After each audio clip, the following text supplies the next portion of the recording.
Hello and welcome to Astronomy Daily, your source for the latest space and astronomy news. I'm Anna, and we have an exciting show lined up for you today. We'll be diving into SpaceX's latest Starship test flight, looking ahead at a busy week of rocket launches, exploring new developments in UAP investigations, and much more. Let's get started with today's top stories. SpaceX launched its sixth Starship test flight on Sunday from their Starbase facility in Boca Chica, Texas. The massive vehicle lifted off precisely at 5 p.m. Eastern, marking another crucial step in the development of the world's largest rocket system. While the launch itself went smoothly, the mission saw mixed results when it came to the planned booster landing. About 2 minutes and 45 seconds into flight, the Super Heavy booster successfully separated from the Starship upper stage. However, controllers soon had to abort the planned return to the launch site, announcing a booster offshore divert. The booster ended up making a powered landing attempt in the Gulf of Mexico just offshore, where it tipped over and exploded seconds later. This represented a minor setback after SpaceX had successfully caught the booster at the launch tower during October's flight. Despite the booster situation, the Starship upper stage performed well during its mission.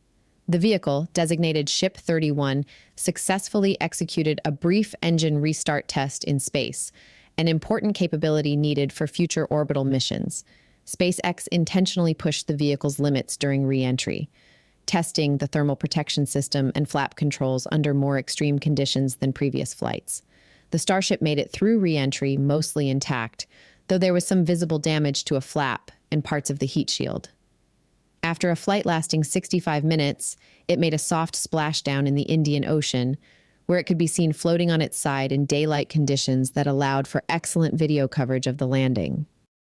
Looking ahead, SpaceX revealed they're already incorporating upgrades into the next Starship vehicle, including stretching the tanks to increase payload capacity from 1,200 to 1,500 tons and modifying the forward flaps for better re-entry protection.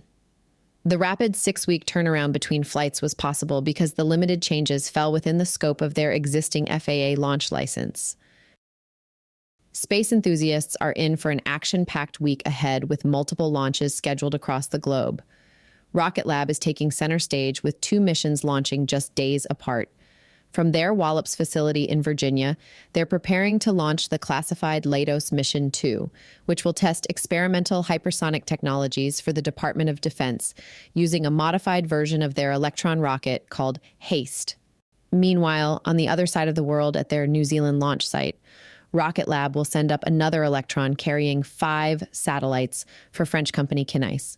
These nanosatellites will join their growing Internet of Things constellation, marking the 3rd batch in a series of dedicated launches for this customer. SpaceX continues their ambitious launch cadence with 3 Starlink missions planned this week. 2 will lift off from Florida's Cape Canaveral, while another is set to launch from Vandenberg in California. The company is pushing to maintain their impressive launch rhythm, currently averaging a launch almost every other day as they work to expand their global satellite internet constellation. Over in Kazakhstan, Roscosmos is preparing their reliable Soyuz-rocket to launch the Progress MS-29 cargo mission to the International Space Station. The spacecraft will deliver over 2,500 kilograms of essential supplies, including fuel, drinking water, nitrogen, food, clothing, and scientific equipment for the crew of Expedition 72. Blue Origin is also joining the launch lineup with their NS-28 mission, marking the 9th crewed flight of their New-shepard vehicle from their West Texas facility. The mission will carry 6 passengers, including 4 first-time flyers and 2 returning customers, on a brief journey to the edge of space. Rounding out the week, China has scheduled a launch of their Chang'e 2C rocket from the Jiuquan Satellite Launch Center, though details about the payload remain undisclosed at this time. We're getting a lot of UAP, or if you prefer, UFO stories lately. Here's today's update. In recent developments from Washington, the Pentagon's UFO Investigation Office has provided a significant update to the Senate, emphasizing their commitment to scientific rigor while acknowledging some truly puzzling cases. John Kozlowski, who heads the All-Domain Anomaly Resolution Office, made it clear during his testimony that while they've found no evidence of extraterrestrial activity, some cases continue to defy conventional explanation. The office, established in 2022, serves as the central hub for military and government personnel to report unusual phenomena, not just in the sky, but also in space and water. During the hearing, Kozlowski highlighted their methodical approach to investigating these incidents, explaining how many cases resolve to ordinary explanations like birds, balloons, or drones. In a particularly interesting case study, Kozlowski detailed their analysis of the 2013 Aguadilla incident in Puerto Rico. What initially appeared to be an object diving into the ocean and splitting in two was revealed to be a simpler explanation. The thermal imaging camera created an illusion when the object's temperature matched that of the water behind it. The office has also made progress in explaining other famous cases, including the Go Fast video from 2016, which turned out to be a case of perspective, creating the illusion of extreme speed. These revelations demonstrate how careful analysis can often provide rational explanations for seemingly extraordinary events. However, Kozlowski acknowledged that a small percentage of reports remain truly anomalous, requiring further investigation. The office continues to face challenges in resolving cases, primarily due to limitations in sensor data and the brief nature of many encounters. Despite these obstacles, they maintain their commitment to following the evidence wherever it leads, while keeping both Congress and the public informed of their findings. As our activities around the moon continue to increase, we're seeing the first signs of lunar traffic jams emerging. In a recently reported incident, India's Chandrayaan-2 orbiter had to perform an emergency maneuver in September to avoid a potential collision with South Korea's Denuri-spacecraft. This wasn't just a one-off event.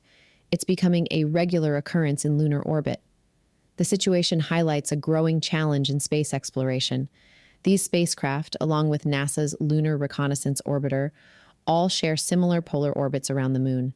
This creates particularly risky situations over the lunar poles, where their paths naturally converge. To put this in perspective, the Korean Space Agency has received 40 collision warning alerts in just the past year and a half. Currently, space agencies are handling these situations through informal email exchanges and teleconferences. There's no formal international protocol for managing these potential collisions. It's all being done through voluntary cooperation. While this system has worked so far, it's becoming clear that we need something more robust. The complexity of coordinating these orbital dances was illustrated when Denuri had to perform 3 separate maneuvers since entering lunar orbit, dodging not only Chandrayaan-2, but also NASA's LRO and Japan's SLIM spacecraft. Sometimes these close calls can be remarkably tight. In a previous incident, Chandrayaan-2 had to adjust its course to avoid passing within just 1.8 miles of the LRO. As we look toward a future with even more nations and private companies heading to the moon, the need for a formal traffic management system becomes increasingly urgent.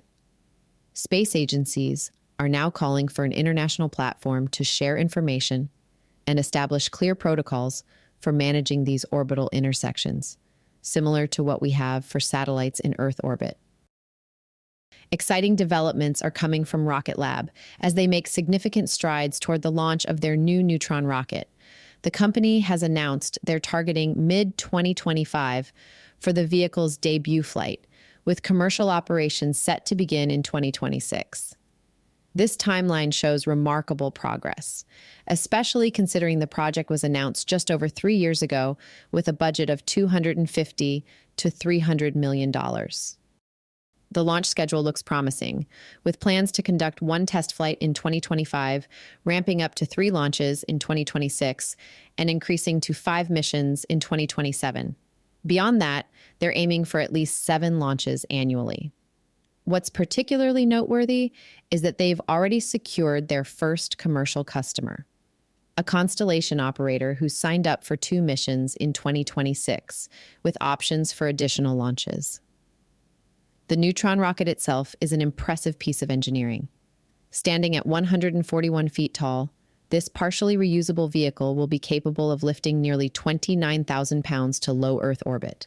It's powered by 9 of Rocket Lab's new Archimedes-engines, which have already demonstrated successful tests at over 100% throttle level.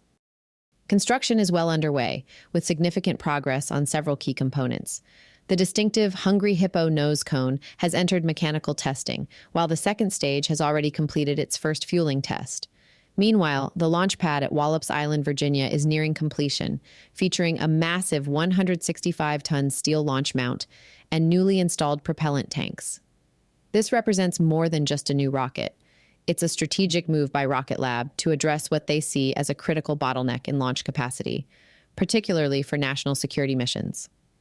The company even hints at future plans to use Neutron to deploy their own satellite constellations, though the details of these projects remain under wraps for now. Thanks for joining us today on Astronomy Daily. This is Anna, and before we wrap up, I want to remind you to stay connected with all the latest developments in space exploration and astronomy by visiting our website at astronomydaily.io. There you'll find our constantly updating newsfeed, access to all our previous episodes, and you can sign up for our free daily newsletter to never miss an update. Looking to connect with us on social media? You can find us as Astro Daily Pod across all major platforms. That's Facebook, X, YouTube, Tumblr, and TikTok.